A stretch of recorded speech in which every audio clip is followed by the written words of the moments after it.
আরে বাবা, এইটা কি? এইটা তো হনুমান, বাবা রে! সত্যি বলতে আমার মতন তোমরা কে কে হনুমান দেখলে ভয় পাও? আমি তো ভীষণ পাই।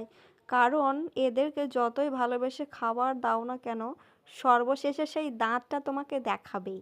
আর এখানে কিন্তু একটা হনু ছিল না, প্রায় ৪-৫টের বেশিরও ছিল। প্রায় গোটা দল বল নিয়ে এরা বেরিয়ে পড়েছে খাবার খেতে।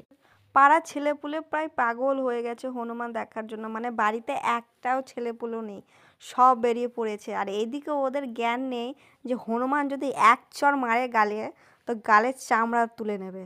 মানে ওদের এইটুকুও ভয় নেই, মানে কুকুর যতটা ঘেউ ঘেউ না করছে, বাচ্চাগুলো ততটাই ছুটে ছুটে আসছে দেখার জন্য হনুমানকে।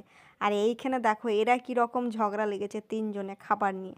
আর এমনিতেও বাড়িতে হনুমান আসা কিন্তু অনেক শুভ। হনুমানজি হচ্ছে বজরংবলীর অবতার। তাই হনুমান যখনই আসবে কখনো অবহেলা করবে না, অন্তত কিছু হয়তো খেতে দেবে।